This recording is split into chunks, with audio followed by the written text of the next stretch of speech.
Un cours en miracle, 216 chapitre 26.7. La transition. 7. Les lois de la guérison. Ceci est un cours en miracle. Par conséquent, les lois de la guérison doivent d'abord être comprises afin que le but de ce cours puisse être atteint. Passons en revue les principes que nous avons traités, et arrangeons-les de façon à résumer tout ce qui doit se produire pour que la guérison soit possible. Car une fois qu'elle est possible, elle doit se produire. Toute maladie vient de la séparation. Lorsque la séparation est niée, elle disparaît.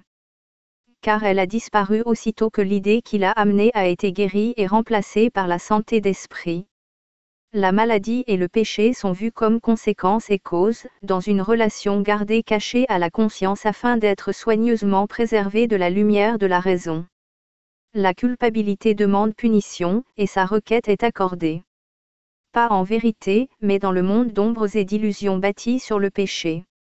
Le Fils de Dieu a perçu ce qu'il voulait voir, parce que la perception est un souhait satisfait.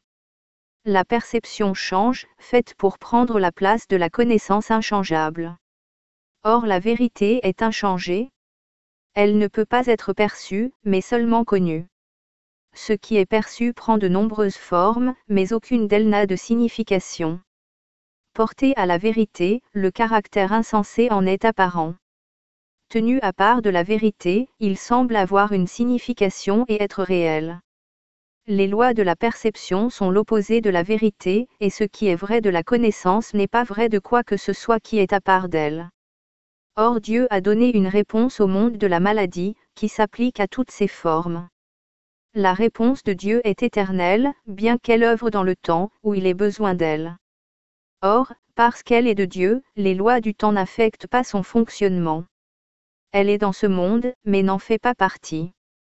Car elle est réelle, et elle demeure là où doit être toute réalité. Les idées ne quittent pas leur source, et leurs effets n'en sont séparés qu'en apparence. Les idées sont de l'esprit. Ce qui est projeté au dehors, et semble être extérieur à l'esprit, n'est pas du tout à l'extérieur, mais un effet de ce qui est au-dedans et n'a pas quitté sa source. La réponse de Dieu réside là où doit être la croyance dans le péché, car c'est là seulement que ces effets peuvent être complètement défaits et sans cause. Les lois de la perception doivent être renversées, parce qu'elles sont des renversements des lois de la vérité. Les lois de la vérité à jamais seront vraies, et elles ne peuvent pas être renversées, or elles peuvent être vues sens dessus-dessous. Et cela doit être corrigé là où réside l'illusion de renversement. Il est impossible qu'une illusion soit moins accessible à la vérité que les autres. Mais il est possible qu'à certaines une plus grande valeur soit donnée, et qu'elle soit offerte moins volontiers à la vérité pour la guérison et pour l'aide. Aucune illusion n'a la moindre vérité en elle. Or il semble que certaines soient plus vraies que d'autres, quoique cela n'ait manifestement aucun sens. Tout ce qu'une hiérarchie d'illusions peut montrer, c'est une préférence et non la réalité. En quoi la préférence concerne-t-elle la vérité? Les illusions sont des illusions et sont fausses. Ta préférence ne leur donne pas de réalité. Aucune n'est vraie en aucune façon, et toutes doivent céder avec la même facilité devant ce que Dieu a donné comme réponse à toutes. La volonté de Dieu est une. Et n'importe quel souhait qui semble aller contre sa volonté n'a pas de fondement dans la vérité. Le péché n'est pas une erreur, car il va au-delà de la correction jusqu'à l'impossibilité. Or la croyance qu'il est réel a fait que certaines erreurs semblent être à jamais sans espoir de guérison, et des raisons durables pour l'enfer. S'il en était ainsi, alors au ciel s'opposerait son propre opposé, aussi réel que lui. Alors la volonté de Dieu serait divisée en deux, et toute création serait soumise aux lois de deux pouvoirs opposés, jusqu'à ce que Dieu devienne impatient, divise le monde et se charge lui-même de l'attaque. Ainsi a-t-il perdu l'esprit, proclamant que le péché lui a pris sa réalité et a porté son amour enfin au pied de la vengeance. Avec un tableau aussi insane, on peut s'attendre à une défense insane, mais elle ne peut pas établir que le tableau doit être vrai. Rien ne donne une signification où il n'y a pas de signification. Et la vérité n'a pas besoin de défense pour la rendre vraie. Les illusions n'ont pas de témoins et pas d'effets. qui les regarde n'est que trompé. Le pardon est la seule fonction ici et il sert à apporter la joie que ce monde nie à chaque aspect du Fils de Dieu où il pensait que le péché régnait. Tu ne vois peut-être pas le rôle que joue le pardon pour mettre fin à la mort et à toutes les croyances qui surgissent des brumes de la culpabilité. Les péchés sont des croyances que tu imposes entre ton frère et toi. Ils te limitent à un temps et à un lieu, et donnent un petit espace à toi, un autre petit espace à lui. Cette séparation d'avec le reste est symbolisée, dans ta perception, par un corps qui est clairement séparé et une chose à part. Or ce que ce symbole représente n'est que ton souhait d'être à part et séparé. Le pardon enlève ce qui se dresse entre ton frère et toi. C'est le souhait que tu sois joint à lui et non à part. Nous l'appelons souhait, parce qu'il conçoit encore d'autres choix et n'a pas encore entièrement dépassé le monde du choix. Or ce souhait est en accord avec l'état du ciel, et non en opposition avec la volonté de Dieu. Bien qu'il n'aille pas jusqu'à te donner ton plein héritage, il enlève les obstacles que tu as placés entre le ciel où tu es, et la reconnaissance de où et de ce que tu es. Les faits sont inchangés. Or les faits peuvent être niés et donc inconnus, bien qu'ils fussent connus avant d'être niés. Le salut, parfait et complet, ne demande qu'un petit souhait, que ce qui est vrai soit vrai, un petit désir de passer sur ce qui n'est pas là, un petit soupir qui parle pour le ciel par préférence à ce monde que la mort et la désolation semblent gouverner. En joyeuse réponse, la création s'élèvera au-dedans de toi, pour remplacer le monde que tu vois par le ciel, entièrement parfait et complet. Qu'est-ce que le pardon, si ce n'est le désir que la vérité soit vraie? Qu'y a-t-il qui puisse rester non guéri et arraché d'une unité qui tient toute chose en elle-même? Il n'y a pas de péché? Et chaque miracle est possible dès l'instant que le Fils de Dieu perçoit que ses souhaits et la volonté de Dieu ne font qu'un. Quelle est la volonté de Dieu? Il veut que son Fils ait tout. Et cela, il l'a garanti lorsqu'il l'a créé tout. Il est impossible que quoi que ce soit perdu, si ce que tu as est ce que tu es. Voilà le miracle par lequel la création est devenue ta fonction, que tu partages avec Dieu. Cela n'est pas compris à part de lui et n'a donc pas de signification en ce monde. Ici le Fils de Dieu ne demande pas trop mais bien trop peu. Il voudrait sacrifier sa propre identité avec tout pour trouver un petit trésor qui lui soit propre. Et cela il ne peut le faire sans un sentiment d'isolement, de perte et de solitude. Voilà le trésor qu'il a cherché à trouver. Et il ne pouvait qu'en avoir peur. La peur est-elle un trésor? L'incertitude peut-elle être ce que tu veux? Ou est-ce une méprise sur ta volonté, et sur ce que tu es réellement? Considérons ce qu'est l'erreur, afin qu'elle puisse être corrigée, et non protégée. Le péché est la croyance que l'attaque peut être projetée à l'extérieur de l'esprit où la croyance a surgi. Ici la ferme conviction que les idées peuvent quitter leur source est rendue réelle et signifiante. Et de cette erreur le monde du péché et du sacrifice surgit. Ce monde est une tentative pour prouver ton innocence, tout en chérissant l'attaque. Son échec vient du fait que tu te sens encore coupable, bien que sans comprendre pourquoi. Les effets sont vus comme étant séparés de leur source et semblent être au-delà de ce que tu peux contrôler ou prévenir. Ce qui est ainsi gardé à part ne peut jamais être joint. Cause et effet sont un et non séparés. Dieu veut que tu apprennes ce qui a toujours été vrai, qu'il t'a créé comme partie de lui, et cela doit être encore vrai parce que les idées ne quittent pas leur source.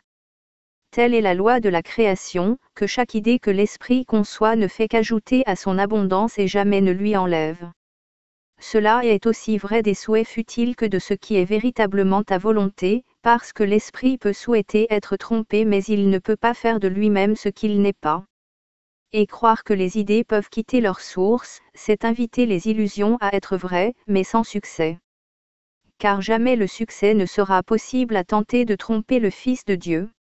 Le miracle est possible quand cause et conséquence sont mises ensemble, et non gardées séparées. La guérison de l'effet sans la cause peut simplement faire passer les effets à d'autres formes. Et cela n'est pas délivrance. Jamais le Fils de Dieu ne pourrait se contenter de moins que le plein salut et l'évasion hors de la culpabilité. car autrement il demande encore d'avoir à faire quelques sacrifices, et par là il nie que tout est à lui, illimité par aucune sorte de perte. Un minuscule sacrifice est exactement pareil dans ses effets à toute l'idée de sacrifice. Si la perte est possible sous quelque forme que ce soit, alors le Fils de Dieu est rendu incomplet et non lui-même. Et il ne se connaîtra pas lui-même, ni ne reconnaîtra sa volonté. Il a désavoué son Père et lui-même, et fait des deux ses ennemis dans la haine. Les illusions ont été faites pour servir le but qu'elles servent. Et de leur but elles tirent quelque signification qu'elles semblent avoir. Dieu a donné à toutes les illusions qui ont été faites un autre but qui justifierait un miracle, quelque forme qu'elle ait prise. Dans chaque miracle réside toute la guérison, car Dieu a répondu à elles toutes ne faisant qu'un. Et ce qui est un pour lui doit être le même. Si tu crois que ce qui est le même est différent, tu ne fais que te tromper toi-même. Ce que Dieu appelle un sera un à jamais, et non séparé. Son royaume est uni, ainsi il fut créé et ainsi il sera toujours. Le miracle ne fait qu'appeler ton ancien nom, que tu reconnaîtras parce que la vérité est dans ta mémoire. Et c'est ce nom que ton frère invoque pour sa délivrance et la tienne. Le ciel luit sur le Fils de Dieu. Ne nie pas le Fils de Dieu, afin d'être délivré. À chaque instant il est né à nouveau, jusqu'à ce qu'il choisisse de ne pas mourir à nouveau. Dans chaque souhait de blesser, il choisit la mort au lieu de ce que son Père veut pour lui. Or chaque instant lui offre la vie parce que son Père veut qu'il vive. Dans la crucifixion la rédemption est déposée, car il n'est pas besoin de guérison là où il n'y a ni douleur ni souffrance. Le pardon est la réponse à quelque sorte d'attaque que ce soit. Ainsi l'attaque est privée de ses effets, et à la haine réponse est donnée au nom de l'amour. Toute gloire à toi pour toujours à qui il a été donné de sauver le Fils de Dieu de la crucifixion, de l'enfer et de la mort. Car tu as le pouvoir de sauver le Fils de Dieu parce que son Père a voulu qu'il en soit ainsi. Et tout le salut repose entre tes mains, pour être à la fois offert et reçu ne faisant qu'un. Utiliser le pouvoir que Dieu t'a donné comme il voudrait qu'il soit utilisé, cela est naturel.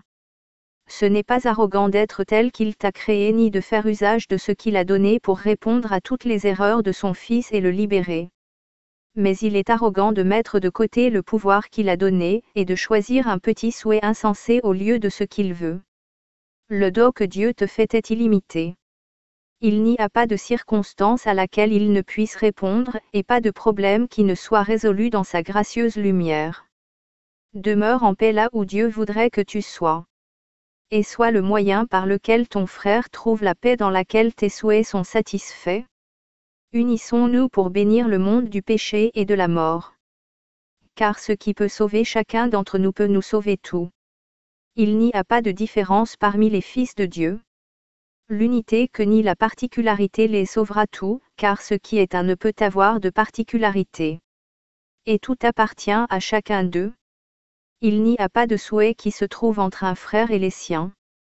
Obtenir de l'un, c'est les priver tous. Et pourtant, en bénir un seul, c'est les bénir tous ne faisant qu'un. Ton ancien nom appartient à tous, comme le leur t'appartient. Invoque le nom de ton frère et Dieu répondra, car c'est à lui que tu fais appel. Pourrait-il refuser de répondre alors qu'il a déjà répondu à tous ceux qui lui font appel? Un miracle ne peut faire aucun changement. Mais il peut faire que ce qui a toujours été vrai soit reconnu par ceux qui ne le connaissent pas, et que par ce petit dos de la vérité simplement laissée être elle-même, il soit permis au Fils de Dieu d'être lui-même, et que toute la création soit rendue libre d'invoquer le seul nom de Dieu.